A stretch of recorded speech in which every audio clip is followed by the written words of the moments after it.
Assalamualaikum warahmatullahi wabarakatuh.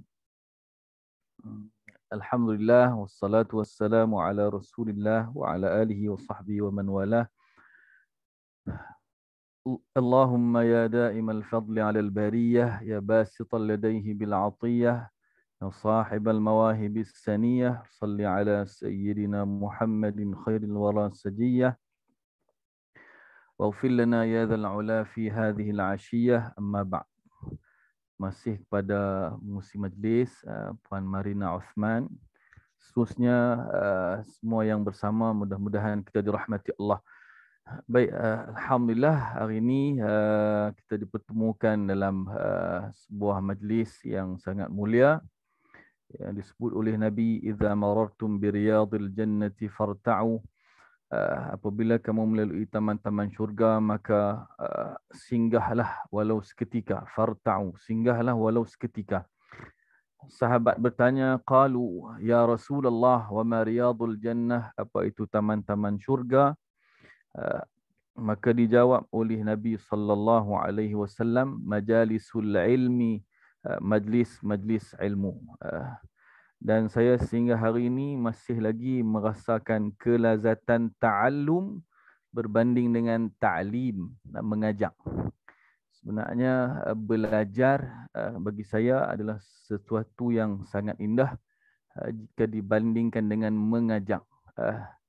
Tapi andai ilmu yang kita belajar tidak diajar, biasanya ia akan hilang. Maka mengajar jalan untuk mengikat ilmu yang telah kita belajar. Baik, alhamdulillah atas pertemuan pada malam ini. Saya tepat time noh Kak Marina noh 9 Kak terlajak sikit 9 lah. Alhamdulillah, tepat. Baik. InsyaAllah malam ni kita akan menyentuh satu tajuk yang menarik. Andai ini salatku yang terakhir. Dan taswir masalah ini, tasawur masalah ini, saya pernah masuk dalam penjara bukan sebagai banduan tetapi sebagai ustaz jemputan. Jadi kita diceritakan sedikitlah tentang banduan akhir. Banduan akhir, banduan yang biasanya tidak mendapat pengampunan daripada Yang di-Pertuan Agong atas kesnya yang berat. Ada yang pernah di kalangan mereka ada yang pernah buat bom, membunuh dan sebagainya. Mereka ini jadi ayah-ayah kita yang sangat baik. Lama mereka berada dalam penjara menyebabkan mereka menjadi orang yang seakan-akan lebih dekat dengan Allah Subhanahu Wa Taala. Jadi sampai masanya mereka akan balik menghadap Allah dan biasanya penggantungan akan dilakukan selepas subuh. Maksudnya pada hari Jumaat itu waktu yang selalu diadakan penggantungan banduan akhir ni.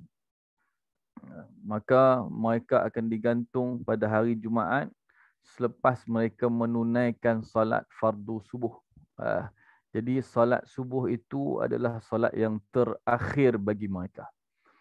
Jadi bayangkan perasaan itu, bayangkan bagaimana hati mereka ketika menunaikan solat subuh yang terakhir dan ia adalah solat yang terakhir.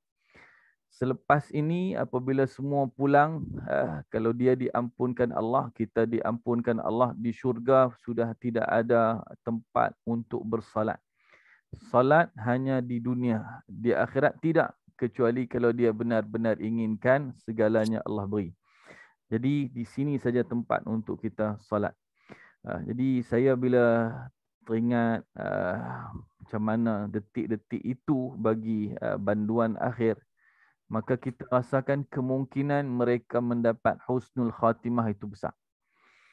Kerana mereka dah tahu, contohnya pukul 9 akan digantung, mandatory. Maka mereka sudah tahu bahawa tidak lama lagi malaikat maut dan pembantu-pembantunya, al-a'wan, akan datang mengambil nyawanya. Subhanallah. Jadi Dengan sebab itu rasanya hati mereka sudah pasti sangat-sangat bersedia untuk pulang. Baik, sekarang kita balik kepada perbincangan kita. Andai ini salatku yang terakhir. Bayangkan andai salat kita yang kita kerjakan itu adalah salat yang terakhir bagi kita. Baik. InsyaAllah saya ingin terus kepada satu perbahasan hadis Nabi sallallahu alaihi wasallam. Satu perbahasan hadis Nabi yang disebutkan dalam Sahih Ibnu Majah yang diriwayatkan daripada Abu Ayyub Al-Ansari radhiyallahu anhu. Abu Ayyub Al-Ansari cerita ada seorang lelaki dia datang menemui Rasulullah sallallahu alaihi wasallam. Lalu dia kata, "Aujiz, alimni wa aujiz, ajarkan aku dan ringkaskan." Ya Rasulullah, tolong sampaikan sesuatu pada aku. Ajarkan aku sesuatu tapi aku nak yang ringkas. Maka Rasulullah sallallahu alaihi wasallam menyebut 3 perkara. Kata Nabi, qala idza kumta fi salatik fasalli salata muwaddi'in. Apabila kamu bangun untuk sembahyang, maka sembahyanglah sembahyang seorang yang akan mengucapkan selamat tinggal, yakni akan meninggalkan dunia. Wala takallam bikalamin ta'tadhiru minhu, dan jangan kamu bercakap dengan satu percakapan yang nanti kamu terpaksa meminta maaf atas sebab kalam yang telah kamu keluarkan. Wa ajmi'in liya'sa amma fi aidin nas, dan himpunkanlah putus asa, yakni jangan mengharapkan sesuatu yang ada di dalam tangan manusia. 3 pesanan. 2 yang terakhir Nabi pesan, apabila kamu bercakap, berhati-hatilah dengan percakapan yang buruk atau melukakan, yang kadang-kadang dengan sebab itu kamu terpaksa meminta maaf balik. Wala takallam bikalamin ta'tadhiru minhu. Itu yang kedua. Saya sebut yang kedua, yang ketiga dulu kerana tajuk besar kita yang pertama. Yang ketiganya, wa ajmi'il ya'sa ala amma fi aidin nas. Himpunkan ketidakmahuanmu, putus asamu daripada apa yang ada di tangan manusia. Yakni jangan terlalu mengharapkan apa yang ada pada manusia. Gantungkan hatimu pada Allah Subhanahu wa taala dalam soal rezeki dan sebagainya. Baik, jadi itu 3 pesanan Nabi. Tapi yang pertama itu yang kita nak sentuh sedikit sebelum kita masuk kepada poin-poin yang lain, insya-Allah. Kepada poin-poin yang lain. Baik, Nabi kata pada sahabat ini, pesanan yang pertama Nabi, idza qumta fi salatik fasalli salata muwaddi'in. Apabila kamu bangun untuk sembahyang, maka sembahyanglah solat orang yang mengucap selamat tinggal. Sembahyang orang yang mengucapkan selamat tinggal. Antara huraian ulama atas hadis ini, maksudnya ialah salli salata man yuwaddi'ud dunya. Salatlah salat orang yang mengucapkan selamat tinggal dunia. Maksud dia, aku tidak akan berada bersamamu wahai dunia, aku akan meninggalkanmu. Wa ka'annaha akhiru salatin laka, dan seakan-akan ia adalah salat yang terakhir dalam hidupmu. Fahassin khatimata amalik, maka perelokkanlah kesudahan amalmu, kerana boleh jadi kamu meninggal dunia dengan amalan itu. Wa aqsir tula amalik, dan pendekkan angan-anganmu yang panjang itu. Baik. Jadi antara maksud yang penting di sini adalah solat-solat yang terakhir, satu, solatlah seperti solat orang yang akan mengucapkan selamat tinggal untuk dunia. Itu yang pertama. Yang kedua, jadikan solat kamu seakan-akan solat yang terakhir dalam hidupmu. Yang ketiga, perelokkan kesudahan amalmu, perelokkan kesudahan amalmu. Dan yang keempat, pendekkan amal, pendekkan angan-anganmu. Baik.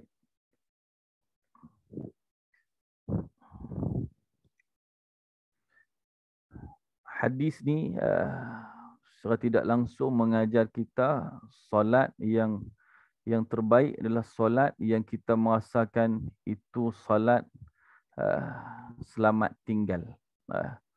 Solat yang terakhir dalam hidup kita. Ada tabi'in yang bersembahyang apabila sampai pada ayat Allah, فَإِذَا نُقِرَ فِي النَّاقُورِ فَذَلِكَ يَوْمَئِذٍ يَوْمٌ عَسِيرٌ. فَإِذَا نُقِرَ فِي النَّاقُورِ, apabila ditiupkan sangkakala. Dan hari itu adalah hari yang sangat susah.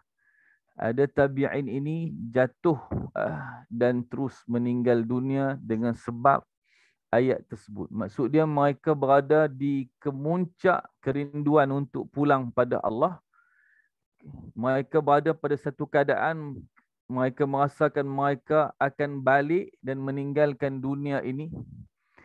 Jadi bila ayat-ayat yang berbicara itu adalah ayat-ayat tentang kiamat dan sebagainya, hati mereka terlalu terkesan.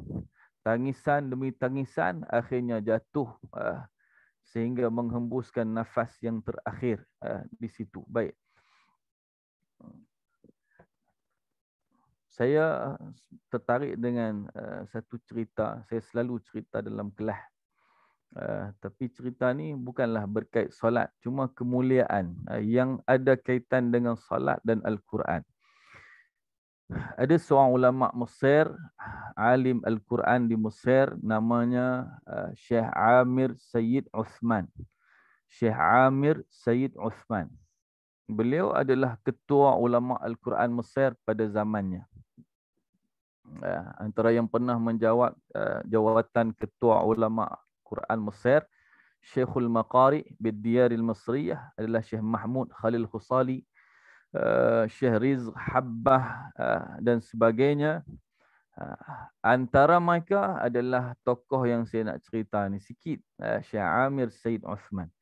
Syekh Amir Sayyid Uthman adalah tokoh ulama yang mula-mula memperkenalkan gaya bacaan bukaan sedikit bibir yang kita sebut sebagai ibqa'ul furjah, meninggalkan sedikit lubang di mulut ketika iqlab dan juga ketika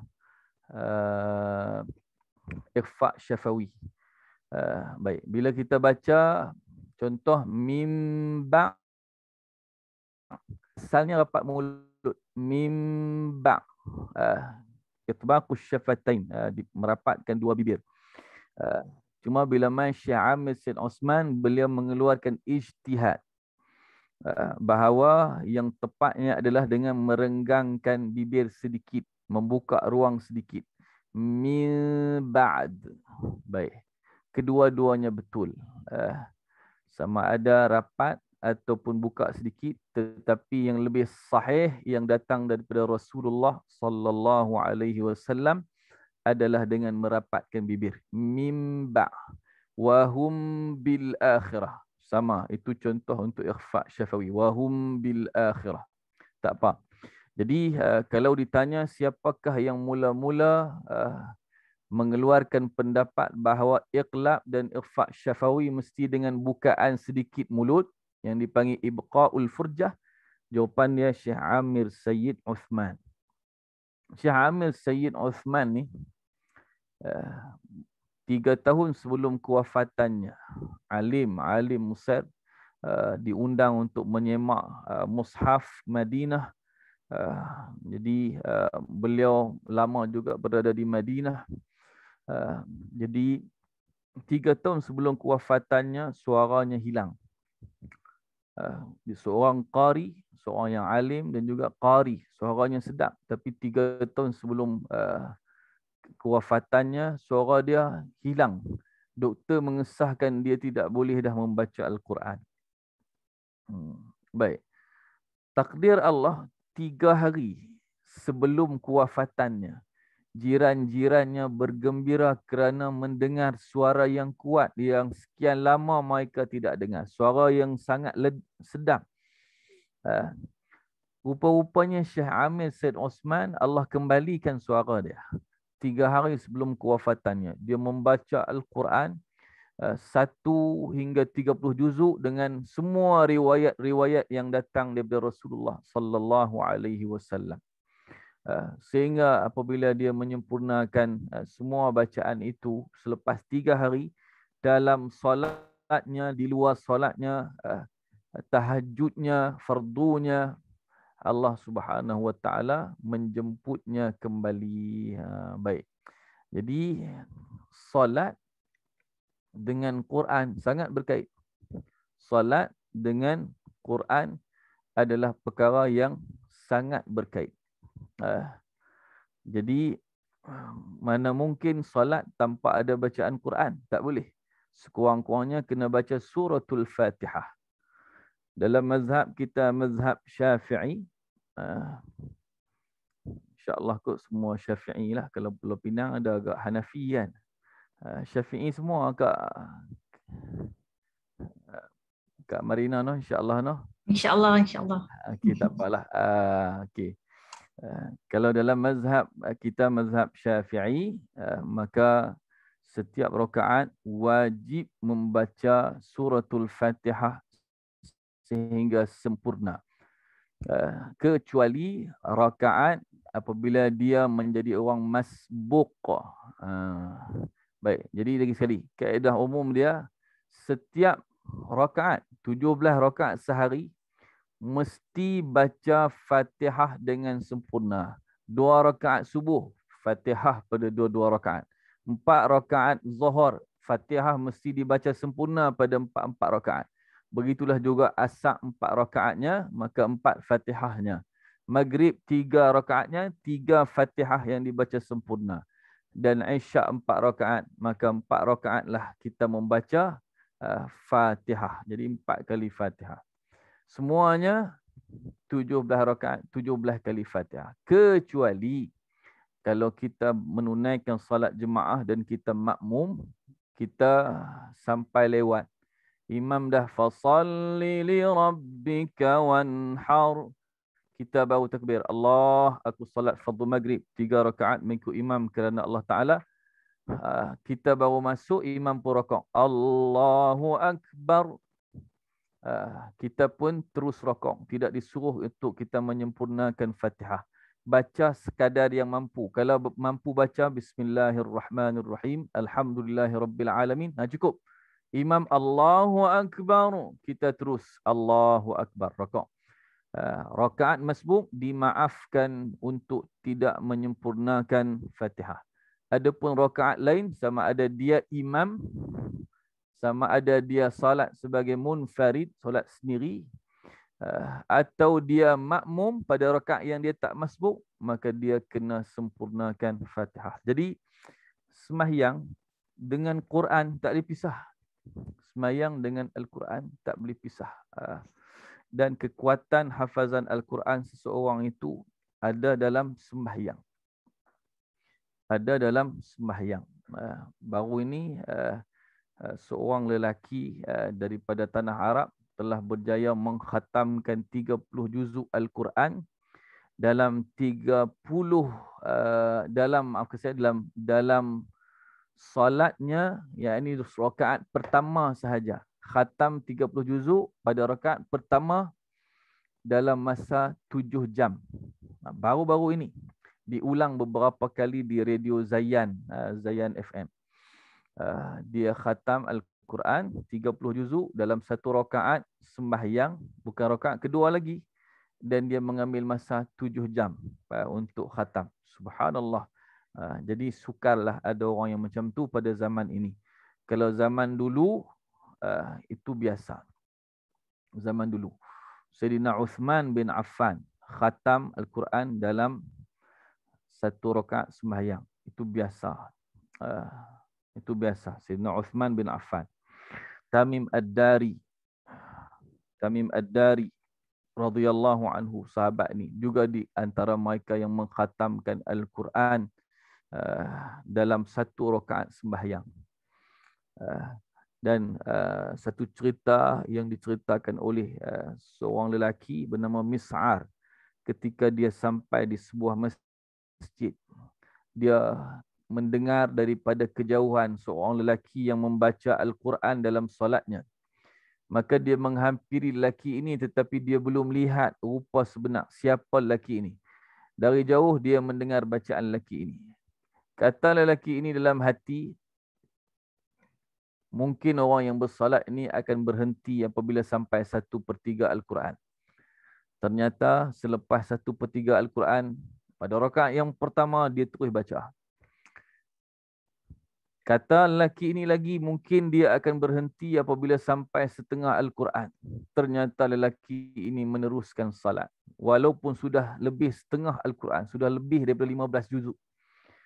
Dan akhirnya lelaki ini menyempurnakan 30 juzuk Al-Quran, barulah rakaat.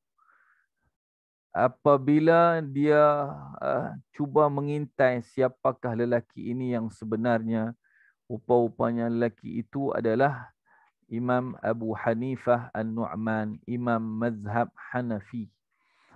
Baik, saya cerita-cerita ni pasal saya nak kait dengan tajuk ini.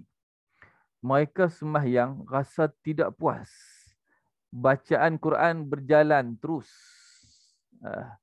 Kalaupun tidak berjalan bacaan Al-Quran kerana dia bukan hafiz atau sebagainya, cukup hadis Nabi SAW. Nabi pernah sembahyang tahajud malam.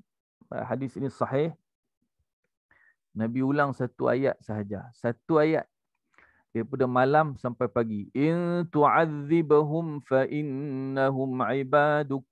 Wa in taghfir lahum fa innaka antal azizul hakim. Seandainya engkau mengazab hamba-hambamu, maka engkau berhak. Mereka adalah hambamu, ya Allah. Wa in taghfir lahum, seandainya engkau mengampuni mereka, fa innaka antal azizul hakim. Sesungguhnya engkau Tuhan yang al-azizul hakim. Tuhan yang maha perkasa lagi maha bijaksana. Baik. Itu ayat yang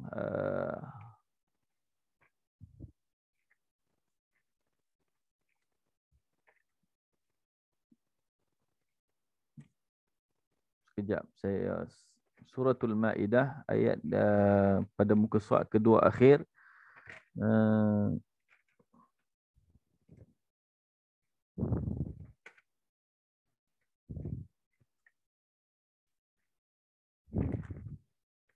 Maaf saya. Pada muka surat terakhir Suratul Maidah ayat 118.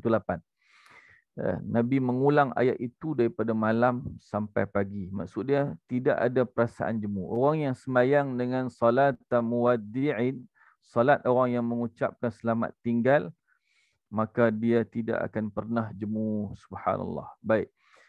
Kita balik kepada tajuk kita balik insya-Allah. Jadi pada malam ini sepintas lalu saya akan menyentuh beberapa perkara yang mudah-mudahan kita dapat mencapai salat tersebut insya-Allah. Yang pertama, dalam masa yang insya-Allah tidak lama, yang pertama mesti cuba memahami ayat-ayat Al-Quran itu. Maksudnya saya macam ni.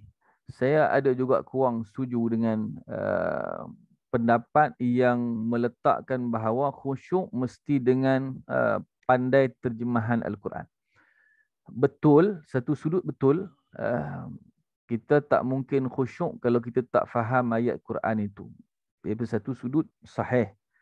Tapi daripada sudut yang lain sebenarnya ada makcik kampung-kampung tak pandai pun terjemahan Al-Quran.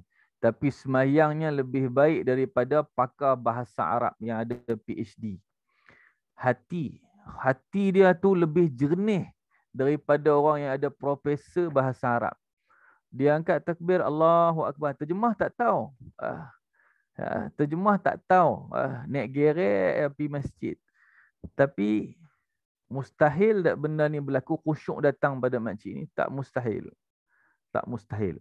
Maksud dia betul antara jalan untuk khusyuk adalah faham terjemahan. Tapi ia bukanlah pengikat kerana orang Arab lebih faham. Tetapi berapa ramai di kalangan orang Arab yang kita nampak bermain-main janggutnya.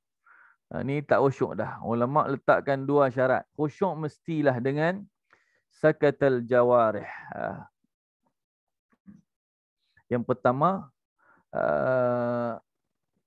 hudurul qalbi, hadirnya hati. Yang kedua, wasukutul jawarih, diamnya semua anggota. Hadirnya hati, dan yang kedua, diamnya anggota. Hudurul qalbi wasukutul jawarih.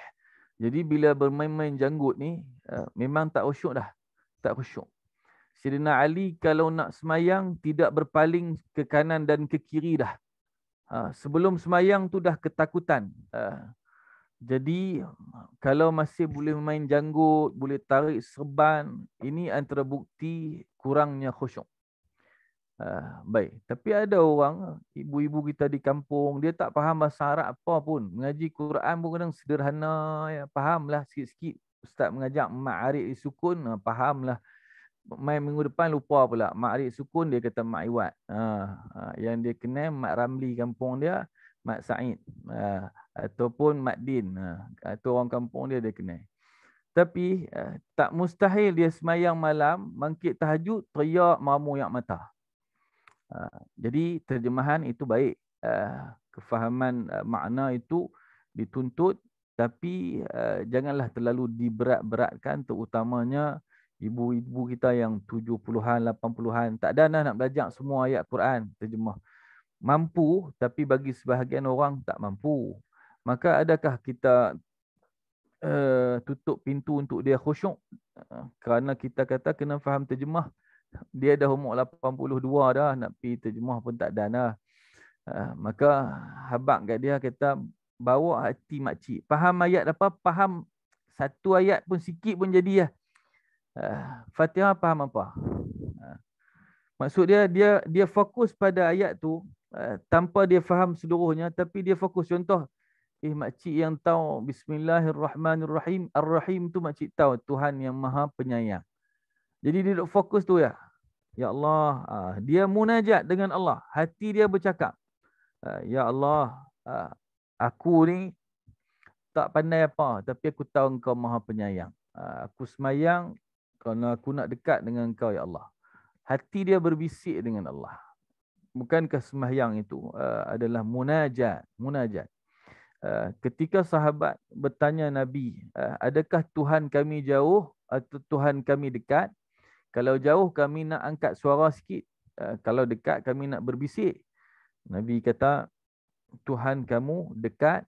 Tapi Nabi jawab itu dengan turunnya ayat, wa idza sa'alaka 'ibadi 'anni fa inni qarib.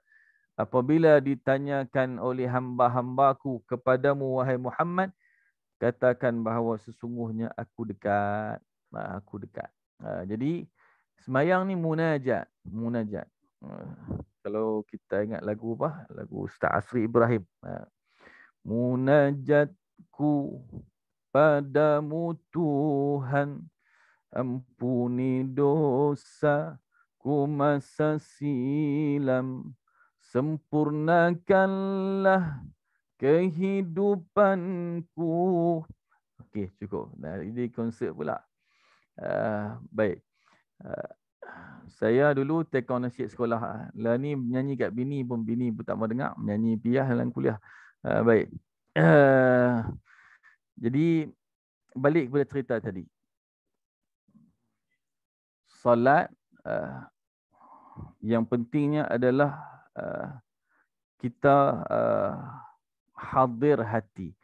Terjemahan sangat membantu insya-Allah. Betul, terjemahan sangat membantu, tapi jangan terlalu berpaut kepada terjemahan semata-mata. Kerana orang Arab kita dah tengok dah berapa ramai yang mereka lidahnya Arab, faham, tapi bermain-main dengan janggut dan sebagainya. Jangan terlalu fokus. Terjemahan penting, saya tak kata tak penting, sangat-sangat penting. Tapi yang lebih penting berterjemahan, hati kita tu berhubung dengan Allah Subhanahu Wa Taala. Maksud dia, kita ingat kita sedang sembahyang, kita sedang berkata-kata dengan Allah Subhanahu Wa Taala. Okey, baik. Sedikit saya nak sentuh sikit satu perkara yang pernah saya sebut dalam satu kitab berkait dengan pertanyaan tentang Al-Quran. Karangan Muhammad bin Abu Bakar bin Abdul Qadir Ar-Razi rahimahullahu ta'ala. Satu soalan tentang suratul Fatihah. Kalau ditanyakan kepada kamu, kaifa qaddamal ibadata 'ala al-isti'anah? Wal isti'anatu muqaddamatun li'anna al-'abda yasta'inu billah 'ala al-ibadah fayu'inuhu Allah Ta'ala 'alaiha.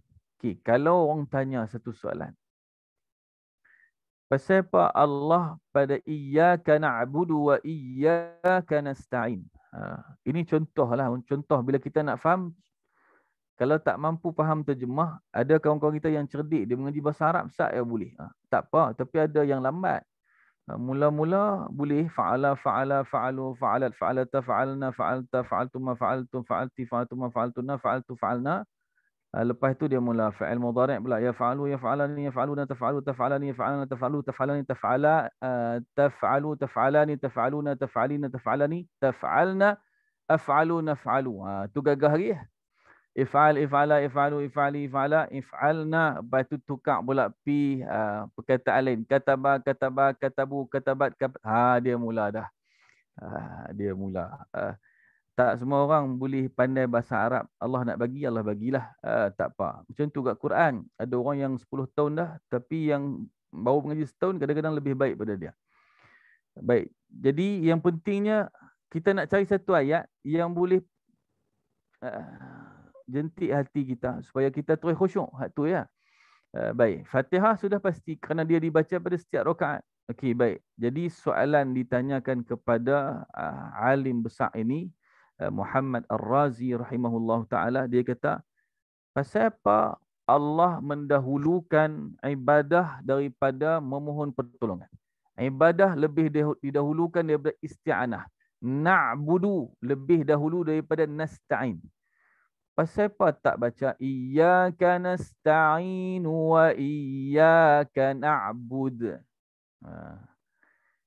Pasal apa? Kata penanya ini. Kata penanya ini.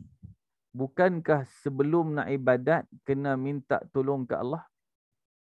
Jadi bagi dia nasta'in dulu baru na'budu. Jadi dia mencari sebab kenapa Allah tak na'budu dulu. Kita nak sembah Allah, kita kena minta ke Allah dulu baru Allah tolong. Allahumma a'inni ala zikrika wa syukrika wa husni ibadati. Ya Allah, bantulah aku untuk mengingatimu. Dan seterusnya. Minta tolong baru Allah bagi ruang untuk sembahyang dan sebagainya. Tapi tiba-tiba dalam ayat suratul Fatihah ini, Allah dahulukan sembah. Hanya padamu kami sembah. Baru hanya padamu kami memohon pertolongan. Jadi apa jawapan Imam yang agung ini? Kata Muhammad bin Abu Bakar Ar-Razi, kata dia,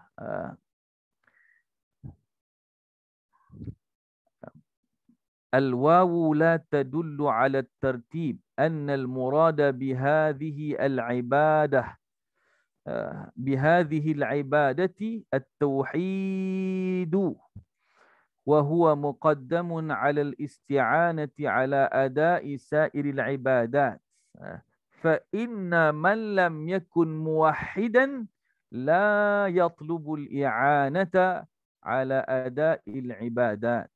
Dia kata waw di situ. Waw di mana? Iyyaka na'budu wa tu. Waw tu. Waw di situ tidak bermaksud tertib. Maksud dia kena sembah Allah dulu baru mohon pertolongan. Wa tu tidak bermaksud begitu. Tapi yang dikehendaki dalam ayat itu ialah ibadah yang dikehendaki dalam ayat itu adalah tauhid. Faham betul-betul? Iyyaka na'bud, hanya padamu kami sembah. Maksud dia, hanya padamu kami mengesahkan, kami tauhid hanya padamu ya Allah, tidak pada yang lain. Jadi hanya padamu kami sembah, maksud dia kami tidak menyembah selain pada yang lain. Tauhid kami hanya untukmu. Jadi ibadah dalam ayat itu maksudnya tauhid. Jadi kita hanya menyembah Allah. Maka tauhid lebih didahulukan daripada meminta tolong atas segala macam ibadat. Kerana, yang ni jawab dia. Kerana orang yang bukan ahli tauhid, orang yang tak mengesahkan Allah, orang yang mensyirikkan Allah, orang kafir dan sebagainya, mana mungkin dia meminta pertolongan kepada Allah untuk menguatkan dia dalam amal ibadah. Faham tak? Hujah dia macam ni. Saya minta maaf, saya pergi agak dalam sikit. Saya patah balik soalan dia. Soalan dia, kenapa didahulukan ibadah daripada pertolongan? Bukankah sebelum kita nak ibadah, kita kena minta tolong dulu? Sepatutnya nasta'in dululah. Baru na'bud. Kami mohon pertolonganmu ya Allah, baru kami sembah engkau. Tapi ayat Quran tak. Na'budu dulu, baru nasta'in. Kami sembah engkau, baru kami mohon pertolongan. Sekarang boleh tak kita jadi kuat untuk buat ibadat tanpa minta tolong ke Allah? Jadi dia persoalan tu. Jawabnya Syekh kata, ibadah di situ maksud dia tauhid. Maka mana-mana orang yang tidak mentauhidkan Allah, tak ada perkataan iyyaka na'bud dalam hatinya, hanya padamu sahaja kami tauhidkan, hanya padamu sahaja kami sembah. Mana mungkin dia nak berdoa ke Allah, Allahumma a'inni ala zikrika wa syukrika. Tak mungkin seorang kafir yang tak ada tauhid akan minta tolong ke Allah. Maka sebab itu Allah dahulukan na'bud dulu. Hanya padamu kami sembah. Hanya padamu kami tauhid diri. Wa iyyaka nasta'in. Dan hanya padamu kami memohon pertolongan. Jadi akidah bila Allah bagi Islam dulu, baru kita boleh minta tolong. Kalau kita tak dapat Islam, sudah pasti kita mencari selain Allah Subhanahu Wa Taala. Jadi di situ yang saya nak abang. Bila kita semayang, bila sampai tang iyyaka na'bud, itu mula masa untuk doa dalam hati. Mula dah Allah nak, itu masa untuk berdoa sampai habis, sampai habis daripada bacaan Fatihah itu. Itu doa. Tapi mula tang iya tu dah boleh minta apa-apa yang kita nak minta dalam hati kita. Tapi jangan berpaling jauh. Kalau nak minta betul-betul dalam salat, tempat dia yang paling sesuai, sama ada permintaan itu duniawi atau ukhrawi, minta ketika selepas daripada menyempurnakan bacaan tahiyat akhir. Lepas fil alamin innaka hamidum majid. Masa tu kalau yang pandai bahasa Arab, dia boleh lafaz dengan bahasa Arab. Tapi saya cadangkan lebih baik dalam hati sahaja. Tapi memang boleh baca doa dalam bahasa Arab, itu yang Nabi buat. Itu masa untuk baca. Dalam perbincangan kitab-kitab fiqh, contohnya Nihayatul Muhtaj karangan Imam Ramli, salah seorang ulama paling besar dalam mazhab kita, mazhab Syafi'i, dibolehkan doa sehingga beliau menyebut doa nak isteri yang cantik pun boleh. Masa tu doa nak isteri yang hasna, yang cantik, boleh. Jadi masa tu baru doa bernalih. Mintalah ya Allah, anak aku nak periksa, bagi lulus periksa dalam hati ya. Lepas baca fil alamin innaka hamidun majid. Bahkan ulama sebut makruh kalau tinggal doa itu. Doa di antara bagi salam dan habisnya bacaan tahiyat itu makruh kalau kita tinggal. Kadang-kadang bila saya kuliah saya sebut benda ni pasal saya tengok ramai orang lepaskan peluang tu. Sedangkan hadis dia sahih, minta maaf banyak noh. Hadisnya ada riwayat Bukhari, ada riwayat Muslim. Nabi memang berhenti baca doa di situ. Lepas fil alamin innaka hamidum majid, Nabi baca doa kemudian baru bagi salam. Baik. Jadi ulama bahas pula doa dunia boleh, doa akhirat boleh. Ya Allah, Tuhan izinkan aku pergi umrah. Dan akhirat lebih aulalah. Ya Allah, selamatkan kami daripada api neraka, kurniakan kami redamu dan sebagainya. Baik.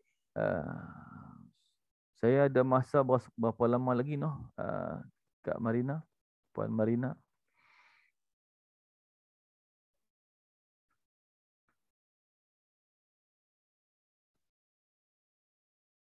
Okey, tak apa. Saya terus dulu setakat insya-Allah dalam 5 minit ke 10 minit kita akan berhenti insya-Allah. Dah 9.59. Maaf Ustaz, terpadam pula tadi. Kita ada masa sampai, tak silap saya, 1.5 jam. Jadi sampai 10.45. Okey. Mungkin kita awal sikit lah kot insya-Allah. Boleh, kita tinggal untuk Q&A lah. Okey, baik insya-Allah. Okey, baik. Betul juga Q&A lagi insya-Allah. Okey. Baik, jadi itu yang waktu yang terbaik. Adapun masa kita baca Fatihah itu bermula daripada iyyaka na'budu wa iyyaka nasta'in. Mulalah kita doa dan lebih baiknya doa yang berkait dengan akhirat. Berkait dengan perkara akhirat. Baik. Jadi yang tu yang saya sangat cadangkan supaya kita gunakan ayat Quran yang difahami, yang kita mendalam untuk kita jadikan solat tu maksudnya dalam satu suasana yang sangat tadabbur, khusyuk. Kerana tak mungkin ada orang yang boleh faham semua ayat Al-Quran yang dibaca oleh imam. Tak mungkin, agak sukar. Kalau dia faham terjemahan, kadang-kadang dia belum faham makna. Contoh, wa'bud rabbaka hatta ya'tiyakal yaqin. Akhir suratul Hijr, ayat surah Al-Hijr, juzuk yang ke-14. Sembahlah Tuhanmu dan sembahlah Tuhanmu sehingga datangnya yakin. Okey, dia faham terjemahan tu, dia belajar bahasa Arab. Wa'bud rabbaka hatta ya'tiyakal yaqin. Tapi terjemahan saja tak cukup. Translation saja tak cukup. Mesti kena bantu dengan tafsir ulama. Kalau dia tak pernah buka tafsir ayat itu, dia sukar nak faham. Wa'bud rabbaka hatta ya'tiyakal yaqin. Maka akan ganggu khusyuk dia. Dia duk fikir, sembahlah Tuhanmu sehingga datang yakin. Sembahlah Tuhanmu sehingga datang yakin. Dia mula pening. Jadi agak susah untuk mencari orang yang dia memang faham dan dia tahu tafsir ayat itu. Wa'bud rabbaka hatta ya'tiyakal yaqin. Sembahlah Tuhanmu sehingga datang al-yaqin. Ada alif lam pada perkataan yaqin. Al-yaqin bermaksud sesuatu yang kita yakini. Maka maksud dia kata ulama al-maut, kematian. Sembahlah Tuhanmu sehingga datang sesuatu yang pasti yang diyakini akan datang, tak lain tak bukan mati. Maksud dia sembah Tuhan sampailah kita menghembus nafas yang terakhir. Kumpulan-kumpulan yang sesat, mereka guna ayat ni untuk menghalalkan perbuatan mereka tak solat. Mereka guna ayat ni, mereka kata sembahlah Tuhanmu sehingga datang yakin. Bila kamu dah yakin dalam hati, tak payah semayang dah. Ini bahaya. Ini bahaya. Baik. Jadi saya nak abang kata bukan semua orang dia akan mampu sampai kepada kefahaman yang dalam ayat Quran tu, tafsir ayat itu. Maka sekurang-kurangnya kita masih berada dalam satu suasana, kita rasa kehambaan kita di hadapan Allah Subhanahu Wa Taala. Kita rasa ini solat yang terakhir. Solat yang terakhir. Tapi dia bukan senang. Nak betul-betul hadirkan hati ni sangat-sangat susah. Saya sebagai imam,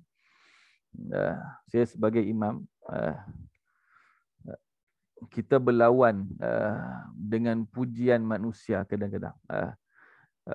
berlawan dengan pujian manusia. Bila kita mula Bismillahirrahmanirrahim. Alhamdulillahi Rabbil Alamin. Masa tu kita sedang berlawan. Manusia akan puji atau sebagainya. Jadi boleh tak kita terus baca tak sedap? Oleh kerana kita mengetahui seni taranum. Contoh kita belajar.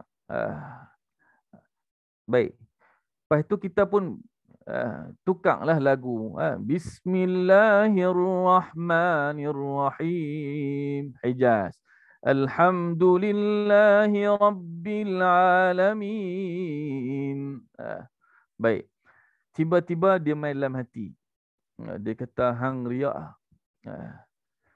Kamu semayang riak ni. Hang semayang riak. Boleh tak kita terus lepas tu jadi imam? Bismillahirrahmanirrahim. Baik. Dalam kitab Bustanul Arifin karangan Imam An-Nawawi, dia sebut masalah ini. Kalam Fudail bin Iyad rahimahullahu ta'ala. Dia kata, tarkul amali li ajlin nasi riya'un. Meninggalkan amalan kerana sebab manusia adalah riak. Kita ada suara, kita boleh berguna suara itu untuk bawa orang ke jalan Allah. Cuma jaga hati kita. Pasal apa kita tak guna nikmat Allah, kita terus baca Bismillahirrahmanirrahim, takut riak. Silap. Fudail bin Iyad kata, meninggalkan sesuatu kerana manusia risau, manusia puji, sebenarnya itu juga riak. Itu juga riak. Hati-hati. Dia azan sedap. Allahu Akbar. Allahu Akbar. Makcik-makcik pergi puji. Allah sedap lah. Ustaz azan macam duduk Mekah. Dia tak mau azan lah. Esok dia pergi bang. Allahu Akbar. Allahu Akbar. Jadi, kalau dia buat macam tu, dia silap faham. Dia silap faham. Ketika saya cari masalah itu, tarkul amal li ajli nasi riya'un, meninggalkan amalan kerana manusia riak, saya terjumpa satu huraian ulama, dia kata contoh, kita puasa sunat Isnin Khamis, tapi tiba-tiba kita bermalam di rumah saudara kita. Atau contoh yang diberikan juga, kita memang tiap-tiap malam tahajud. Tapi bila kita contohnya singgah di rumah adik kita, tidur di sana, kita pun tak mau buat tahajud. Hanya kerana tak mau, dia tahu kita memang ahli tahajud. Silap faham? Itu silap faham. Kita tinggal puasa Isnin Khamis hanya kerana tak mau tuan rumah itu tahu kita puasa Isnin Khamis. Sebenarnya jangan tinggal puasa tu kerana manusia. Kerana sebab kita risau manusia puji kita. Itu bukan salah amalan itu. Itu hati kita. Cuba belajar kawal hati. Semayang tahajud mangkit macam biasa walau di rumah orang. Jangan kita memikirkan nanti dia akan tahu aku semayang tahajud. Yang tu bayangan hati kita. Jadi jangan tinggal suatu amalan kerana manusia. Takut manusia puji, takut manusia rasa kita mulia. Tak, kita kena lawan.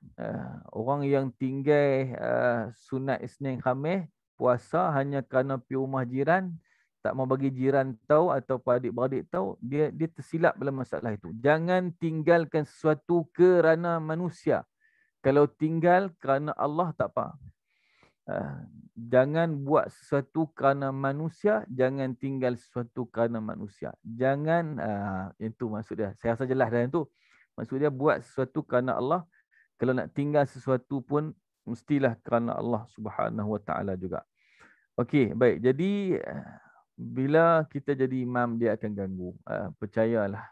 Percayalah. Hatta kalau kita baca doa yang agak pelik sikit pun, tiba-tiba orang hantar mesej kita, Ustaz, boleh saya nak ambil tak doa yang Ustaz baca tadi? Setan dia akan main automatik. Bagus, hang karang doa sedap. Itu setan, itu tugas dia. dia akan main. Kalau kita tak boleh ya, saya tak mau bagi, nanti saya riak ni doa ni. Tak boleh, kita kena lawan dia. Sahabat dulu mereka lawan riak dengan buat terus amalan itu, bukan dengan tinggal. Tak. Sahabat dia lagi setan bisik, lagi dia sembahyang banyak. Jadi jangan kalah dengan penipuan syaitan. Okey, baik. Jadi itu yang pertama, hadirnya hati. Saya rasa saya cukup panjang di situ.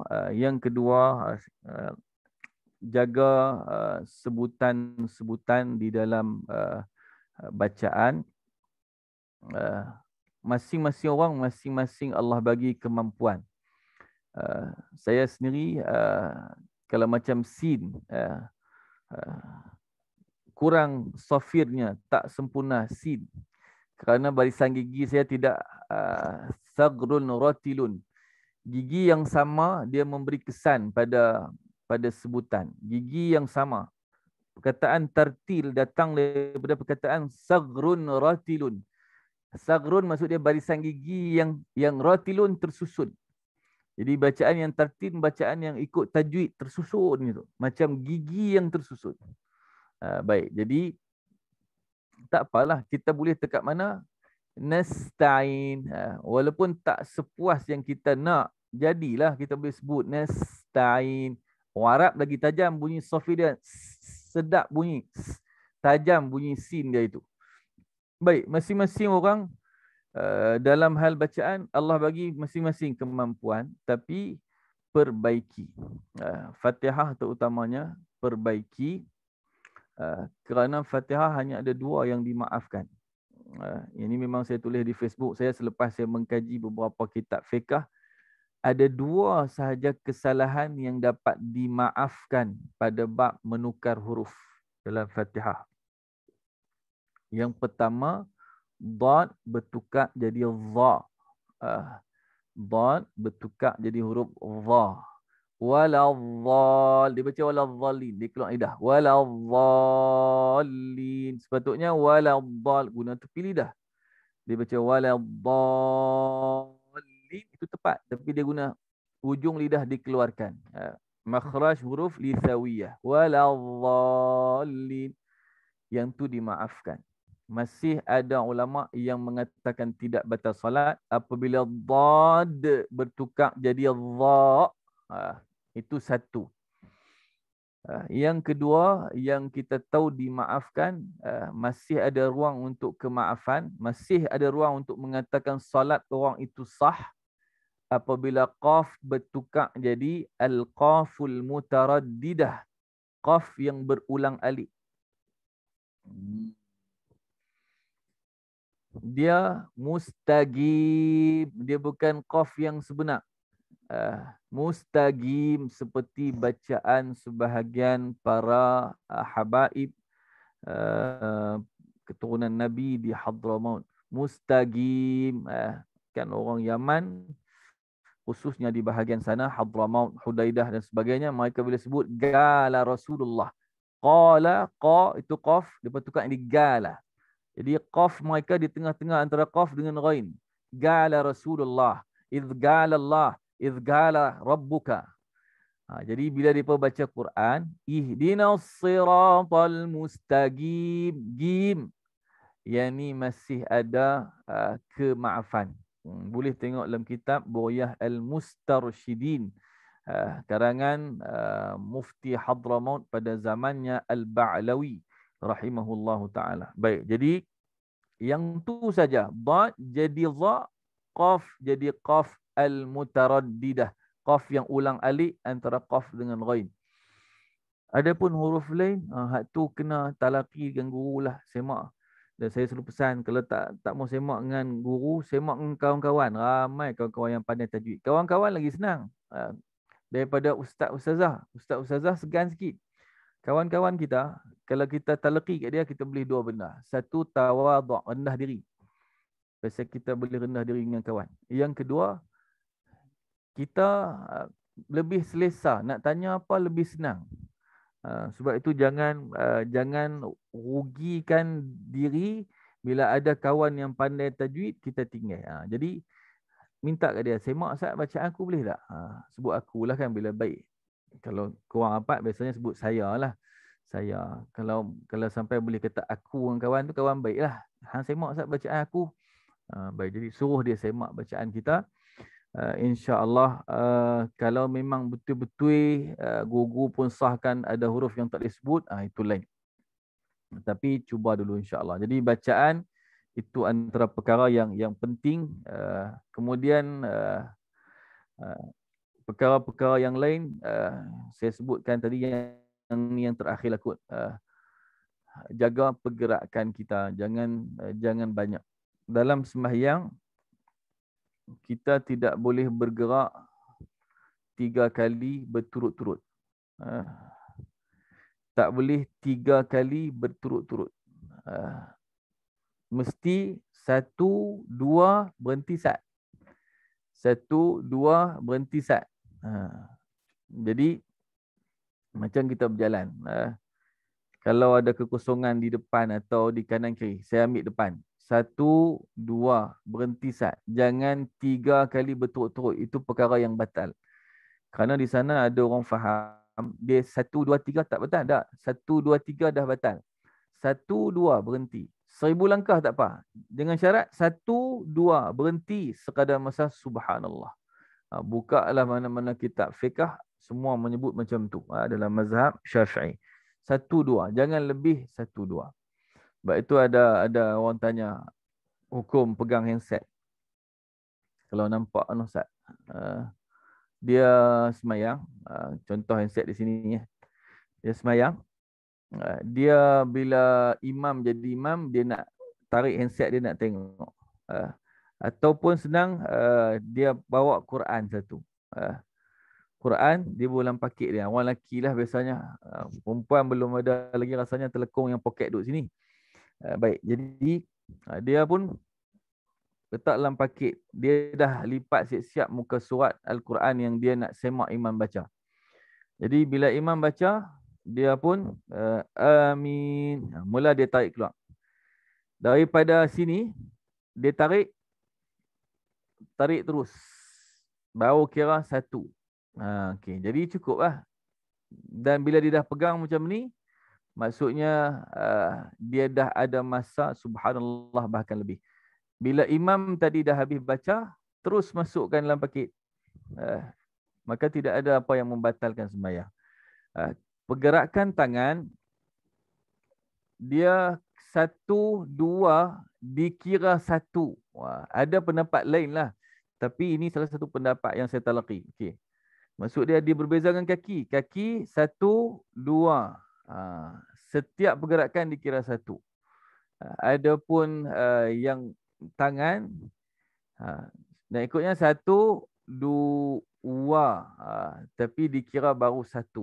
Macam tu baru dikira 1. Kalaupun 2, tak batal lagi sembahyang. Sembahyang masih lagi hukumnya sah.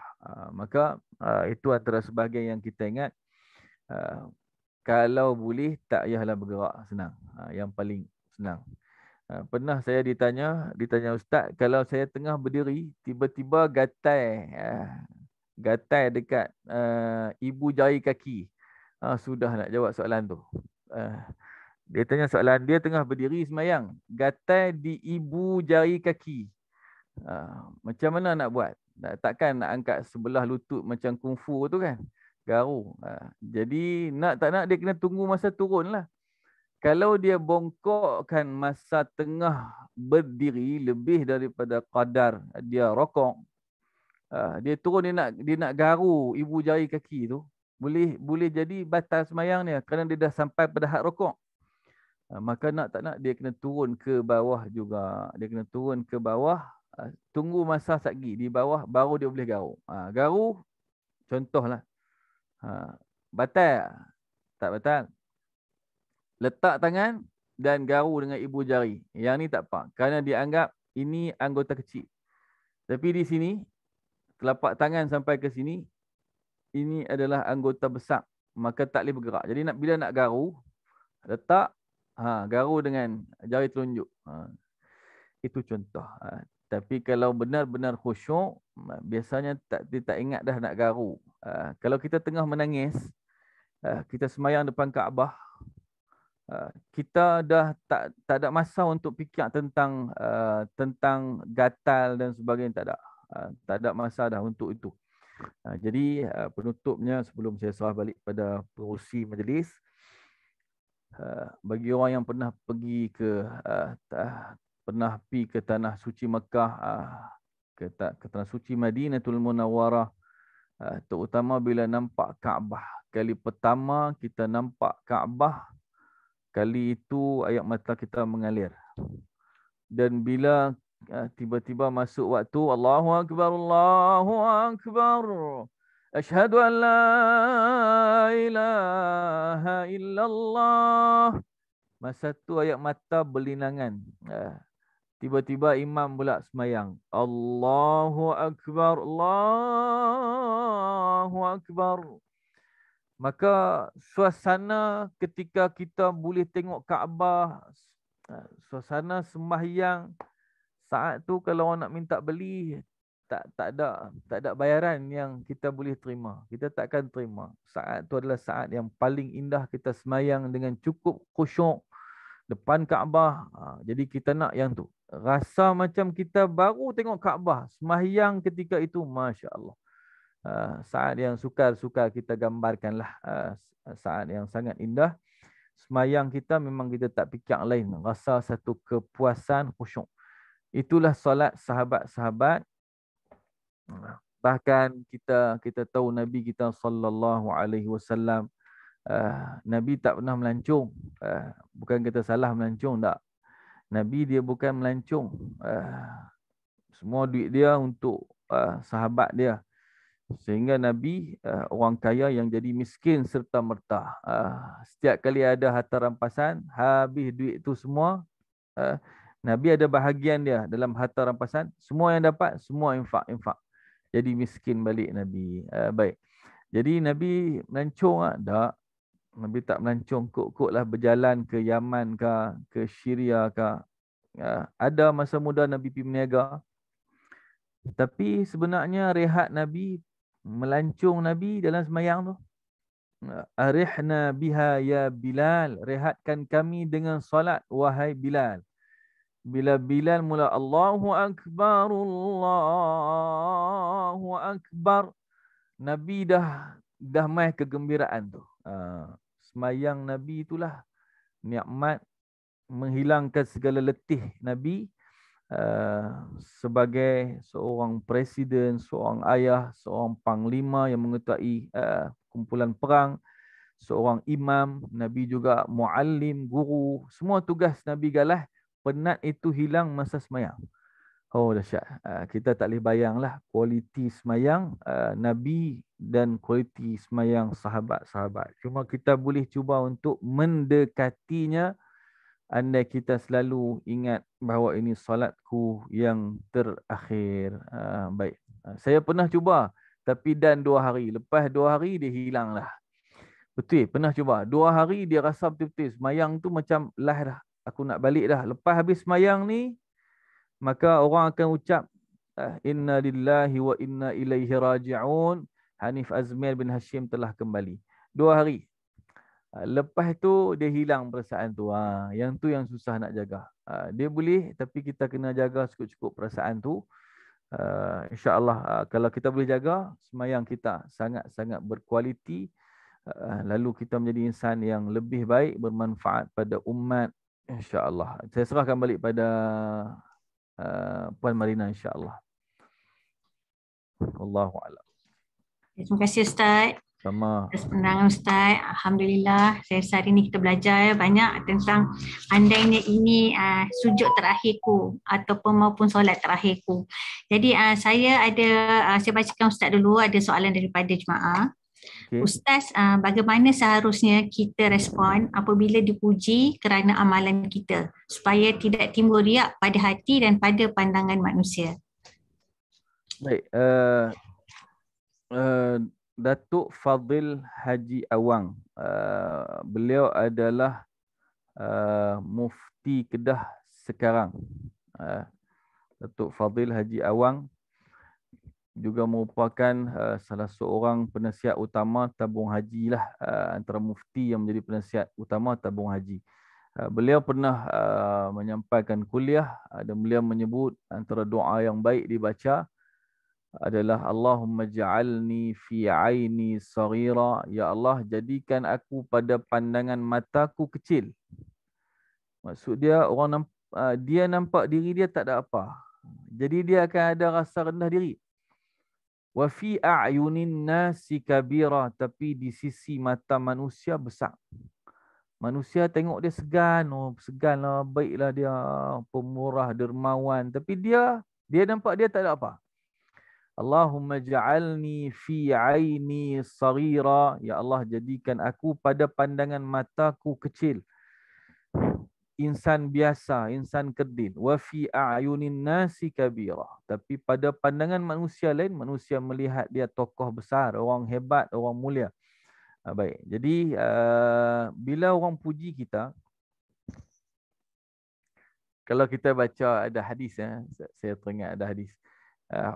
Uhthut turab, hadis tu bermula macam tu. Lempakkan pasir pada orang yang puji kita. Baik, jadi boleh tak orang puji kita, kita ambil pasir, kita baling. Naya dia. Naya dia. Suami kita puji kita, kita masak sedap, kita tulis baling pasir. Jadi ada perbincangan lah hadis itu. Cuma abang, bila orang puji kita, terus angkat pujian tu pada Allah. Memang dia main. Dia akan datang dalam sembahyang kita. Sorang lah, sedap lah. Dia akan main. Maka cepat-cepat bercakap dengan hati. Suara yang sedap itu bukan milik aku, Allah punya. Cepat-cepat tolak kepada Allah. Jangan biarkan pujian itu terus hinggap di hati kita. Mulut kita kalau di luar sembahyang, ya alhamdulillah. Dalam sembahyang pun bolehlah pada tempat-tempat tertentu. Segala puji bagi Allah. Tapi hati kita tu cepat-cepat bawa kepada Allah Subhanahu wa taala. Aku tidak ada apa. Hang kata hang puji aku, sebenarnya hang puji pada Allah. Kamu puji Allah. Baik, wallahu alam Kak. Ya, soalan seterusnya. Ustaz, ada yang kata kita doa masa dalam sujud, doa yang panjang-panjang. So, apa yang kita nak minta sebab masa itu posisi kita paling dekat dengan Allah selain daripada selepas tahiyat akhir. Ya. Okey. Betul lah. Dalam hadis sahih Muslim disebut bahawa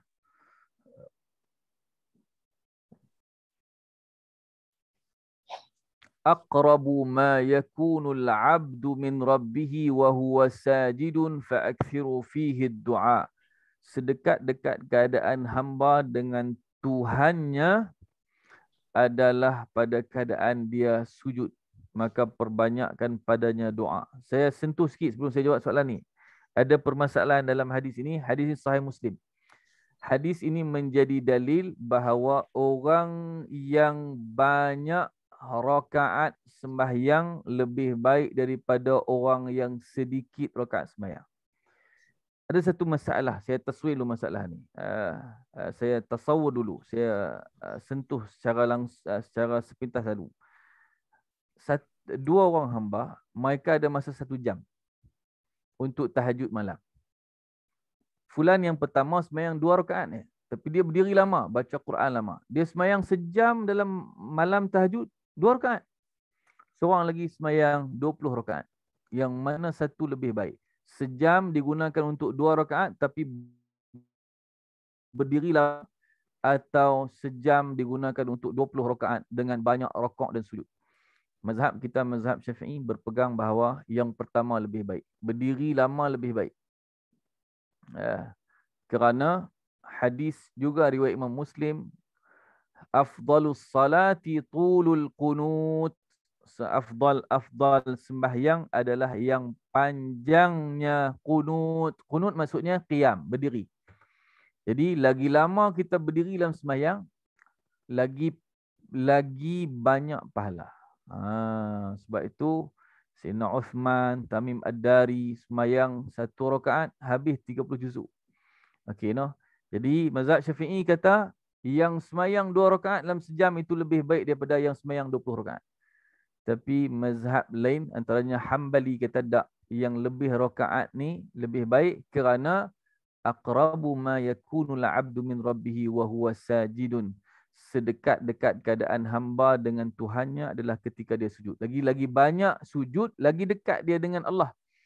Maka mazhab Hambali kata yang semayang 20 rakaat dalam masa sejam itu lebih baik daripada yang semayang 2 rakaat dalam masa sejam itu. Jadi saya nak bab yang itu dulu. Boleh faham tak? Jadi masa kita sujud, kita paling dekat dengan Allah. Maka masa itu mintalah perkara-perkara yang untuk akhirat kita. Sebenarnya tidak ada masalah juga minta dunia. Tidak ada masalah.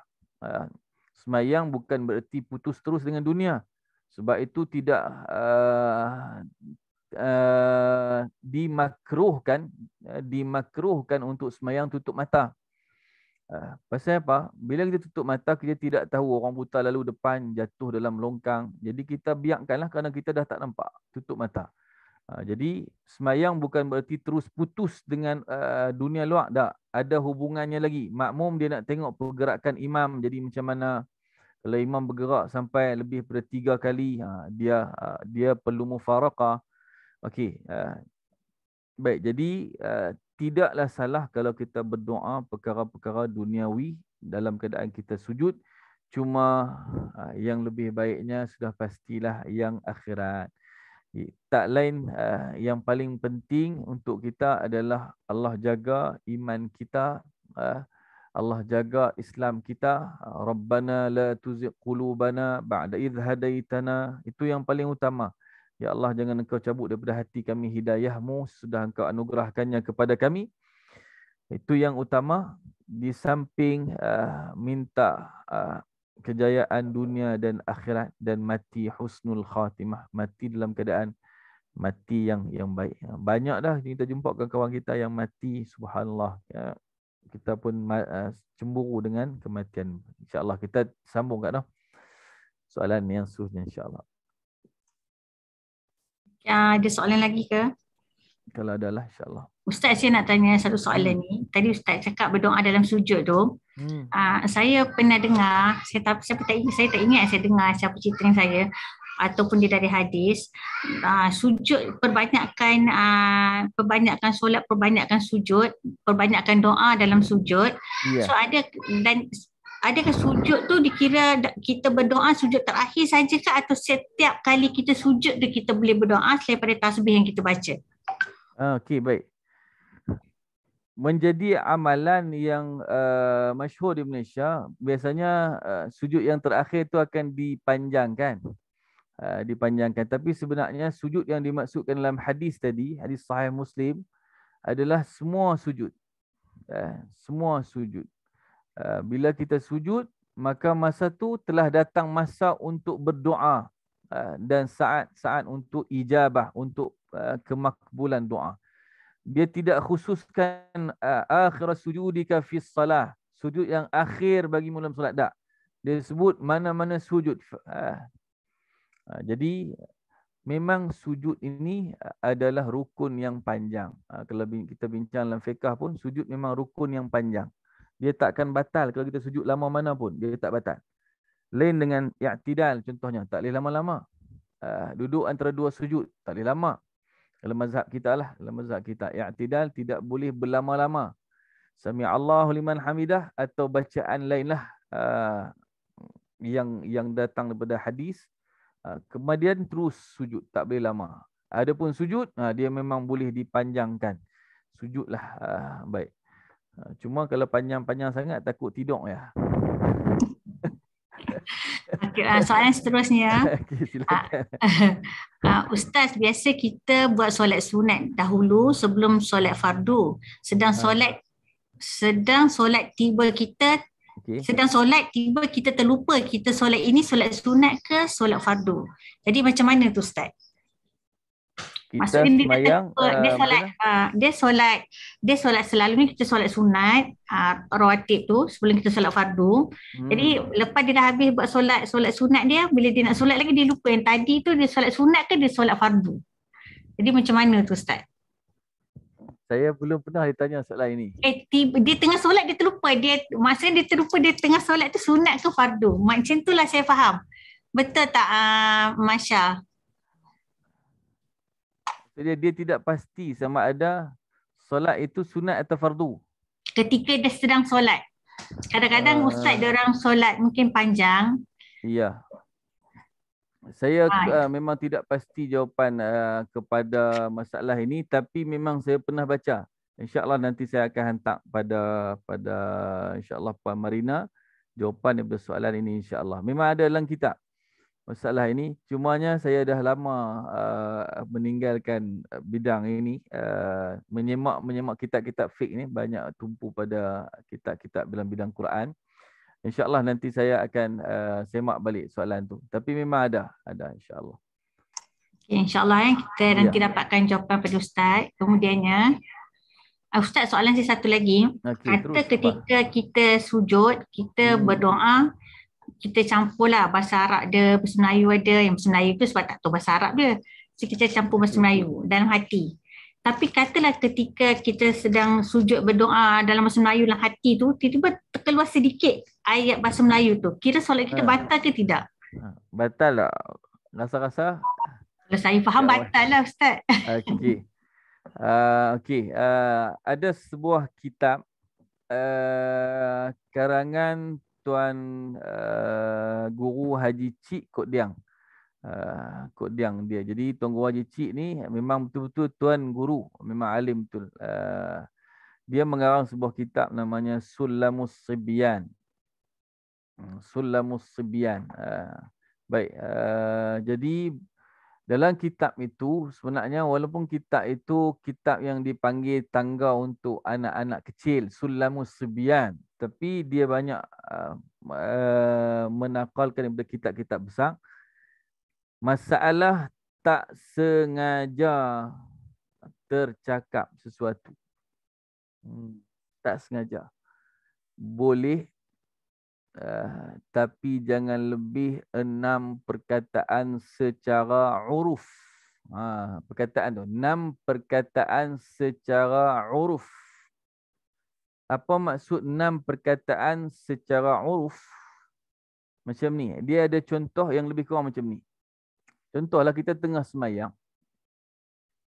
Tiba-tiba ada isteri kita lalu ataupun suamilah bagi yang ada depan saya.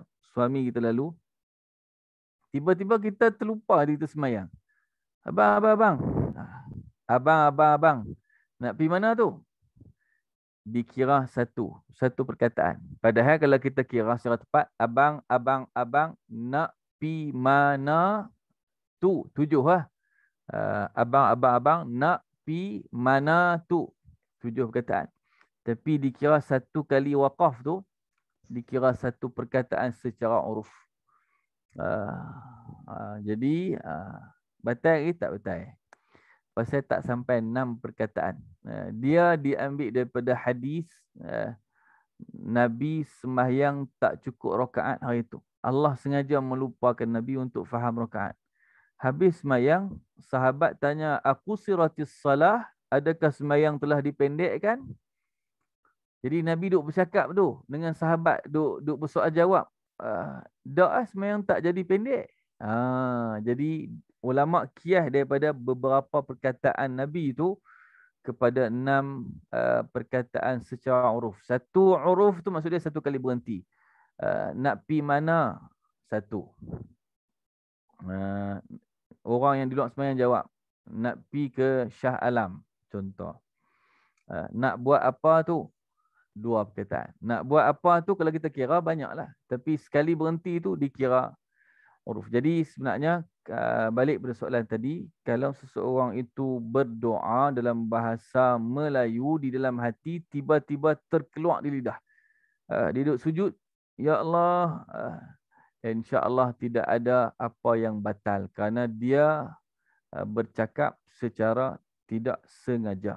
Adapun kalau sengaja, tak boleh. Sengaja. Hatta berdehem pun tak boleh kalau sengaja. Istilah sengaja tu dia berdehem pada bukan tempat yang penting. Contohnya Fatihah penting lah. Kalau dia tak, dia Fatihah kan rukun. Jadi dia suara dia sangkut, ada gelema apa tak boleh nak terus. maka dia hanya boleh hilang dengan berdehem. Sekali cukup. Batal? Tak batal lah. Tapi kalau saja-saja tuan-tuan imam kita kadang-kadang berlaku pada surah yang bukan wajib pun. Inna a'tainakal kautsar. Tanahnuh, kita panggil tanahnuh dalam bahasa Arab. Maka yang ni tak boleh. Tak boleh. Kerana dianggap ada perkataan di situ. Yang tu tak boleh. Jadi bezakan. Kalau tak sengaja, 6 perkataan secara huruf. Jangan sampai 6 perkataan huruf. Kalau sengaja, sebut qi. Qi. Perkataan bahasa Arab, kalau qaf bari bawah, satu tu maksud dia, peliharalah dirimu. Jaga-jaga. Qi. Batal semayang.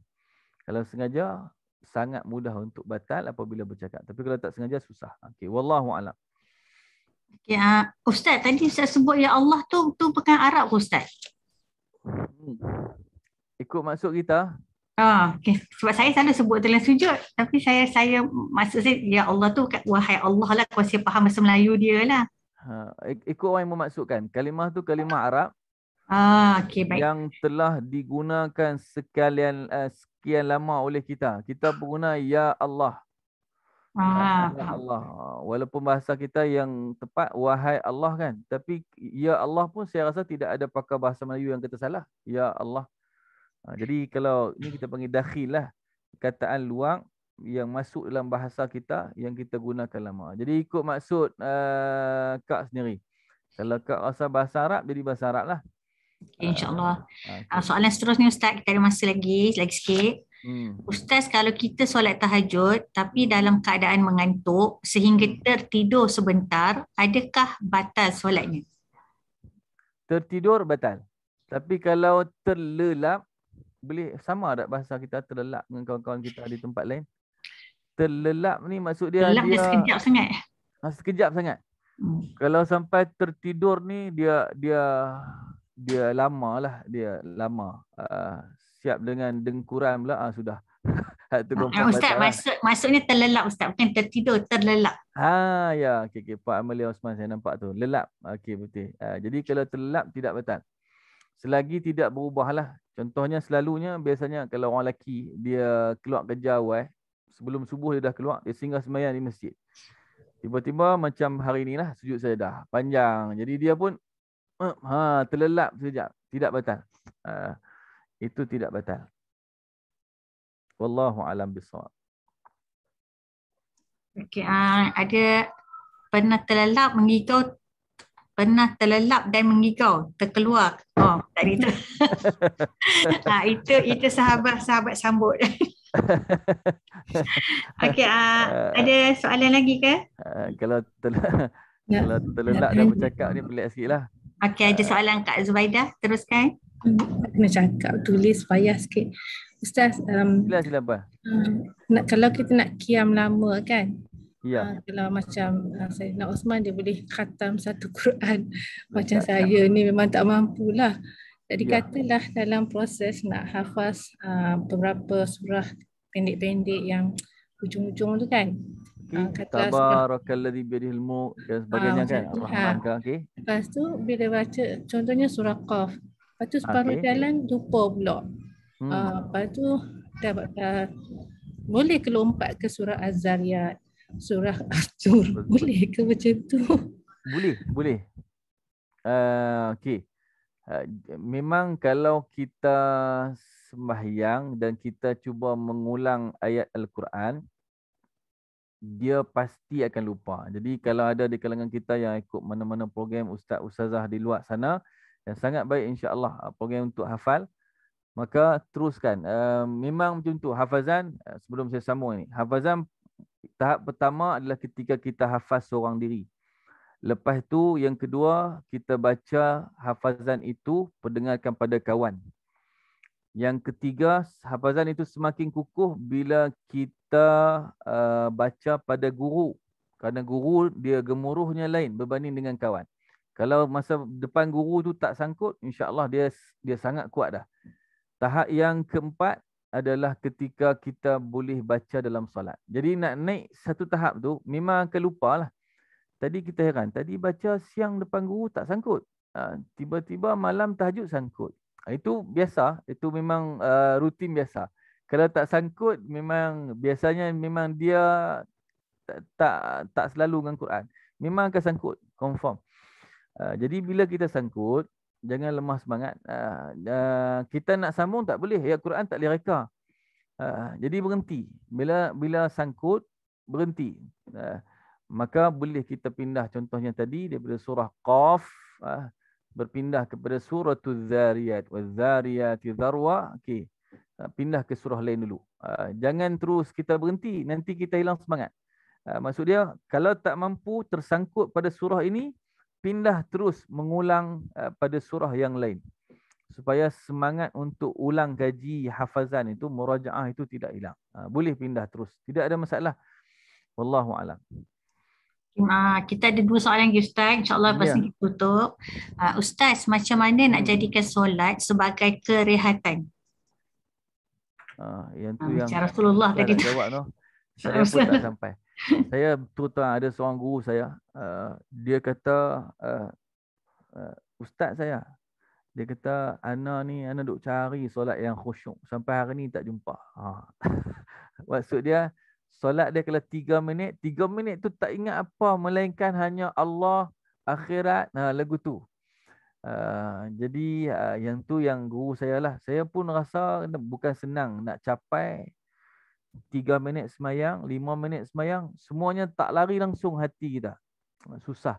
Tapi sebenarnya saya nampak kita mampu andai kita betul-betul faham, rasai bahawa semayang itu semayang yang terakhir. Terus angkat takbir, Allahu Akbar. Ya Allah, aku tidak tahu aku hidup atau tidak lepas ini. Dalam hati kita lah. Jadi kita kena munajat. Kalau sembahyang tu tak ada hubungan hati, tak ada luahan hati, dia jadi tak ada apa. Jadi bila kita duk luahkan segala masalah dalam hati kita pada Allah, dia jadi panjang. Maka dia jadi lazat dan selagi kita menangis, dia bila menangis insya-Allah mesti khusyuk. Kalau boleh teriak menangis, insya-Allah boleh khusyuk. Sebab itu usahakan untuk mencari tangisan. Abu Bakar As-Siddiq radhiyallahu anhu, sahabat yang sangat kuat menangis sehingga ketika Nabi nak lantik dia jadi imam, anak dia sendiri pertikaikan. Aisyah radhiyallahu anha pertikai kerana ayahnya sangat kuat menangis. Tak apalah, itu Abu Bakar kita kenal. Umar Al-Khattab lahu khattan al-aswadan. Baginya ada khattan al-aswadain, 2 garis hitam di sini. Di pipi dia sampai dia meninggal. Umar Al-Khattab ada line ni di sini.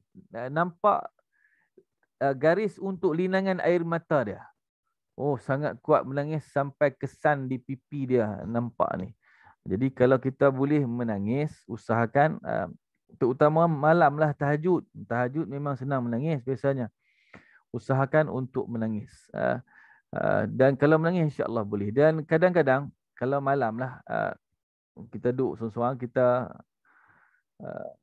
bagus juga saya rasa macam zikir-zikir munajat itu. Tubna ilallah, kami bertaubat padamu ya Allah. Wa raja'na ilallah, kami kembali padamu ya Allah. Wa nadimna ala ma fa'alna, dan kami menyesal atas segala perbuatan kami yang lalu. Sajalah untuk bangkit suasana, supaya kita rasa hati kita kalau tak menangis pun dia macam orang yang macam nak menangis. Yang tu insya-Allah, yang tu yang saya boleh ni pun. Kalau saya sendiri, saya suka bayangkan macam saya duduk atas, duduk di mahsyar. Kalau saya lah, saya suka bayangkan kalau hari yang betul-betul saya dapat ni, saya macam rasa Hanif Azman ni berdiri di mahsyar. Jadi terbayang itu. Seolah-olah macam itulah. Wallahu alam. Masing-masing cari cara dia, tapi jangan pisahkan hati kita dengan bermunajat dengan Allah, berbisik-bisik dengan Allah dalam hati. Wallahu alam. Ya, Ustaz, Ustaz soalan terakhir, Ya. sahabat-sahabat soalan terakhir. Hmm. Ustaz, macam mana cara yang betul untuk sambung solat yang tidak cukup rakaat sesudah solat yang tidak cukup rakaat sesudah salam? Ya, habis bagi salam, tiba-tiba kita sedar. Kita dah Assalamualaikum warahmatullahi. Assalamualaikum warahmatullahi. Tiba-tiba kita sedar tak cukup. Tak cukup. Maka kita terus bangun balik. Allahu Akbar, niatkanlah hati aku masuk balik dalam solat. Ya Allah, aku masuk kembali ataupun aku menyambung kembali solatku. Kemudian macam biasa baca Fatihah, baca surah Raqaq, ya, tidak sujud, duduk sujud kedua dan kalau perlu rakaat lagi, kalau rasa 2 rakaat lagi tak cukup, sambung lagi. Kalau dah cukup terus bagi tahiyat akhir dan bagi salam. Macam tu saja, bangun balik. Tapi yang penting di sini kaedah dalam fiqh, al-yaqin la yazulu bisyak. Yakin tidak akan mampu ditolak dan dihilangkan oleh syak. Benda yang yakin tak mampu ditolak oleh benda yang 50-50.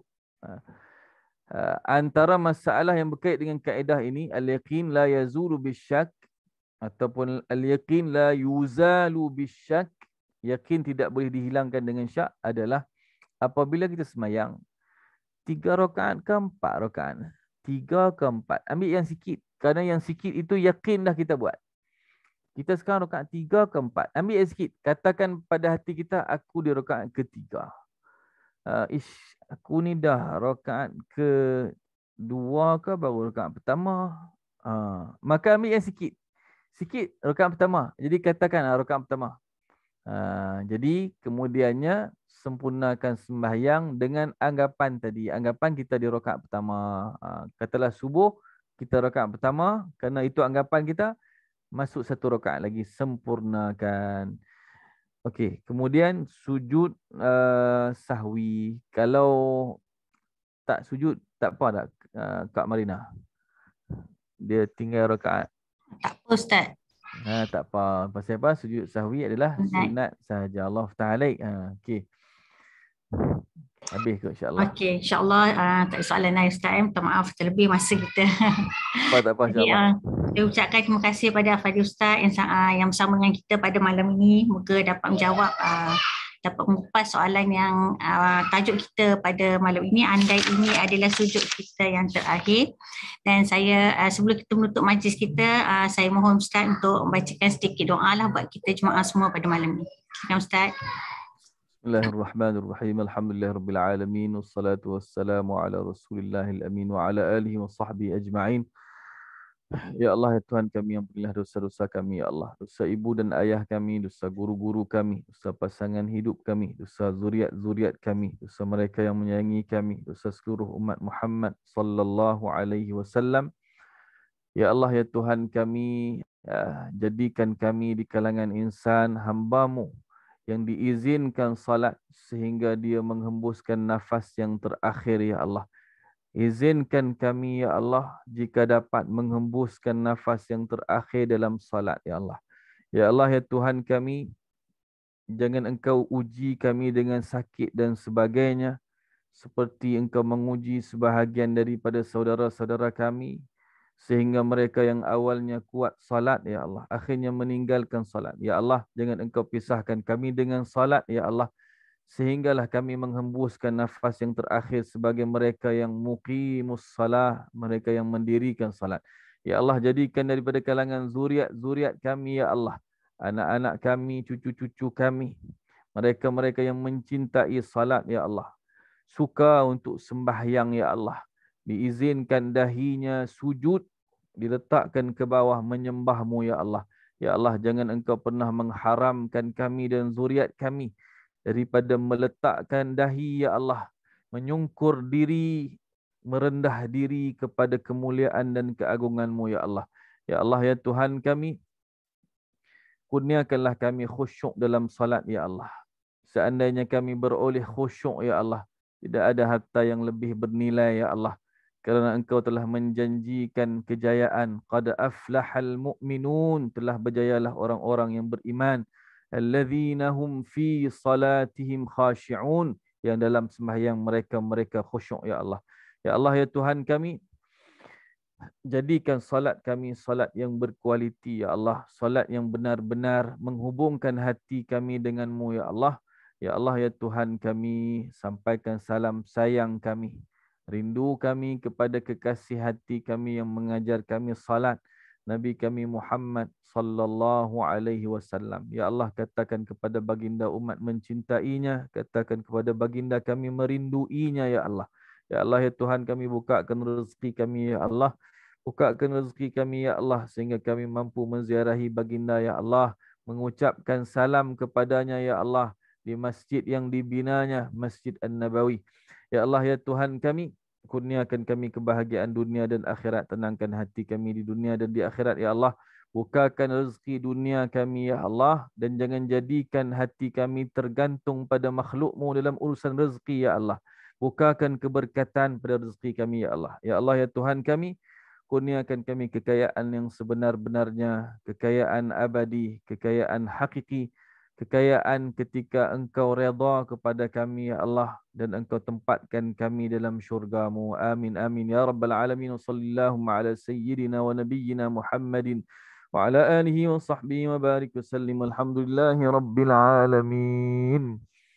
Kita tutup majlis kita dengan suratul As dan tasbih kafarah. Bismillahirrahmanirrahim. Bismillahirrahmanirrahim. Wal 'asr innal insana lafi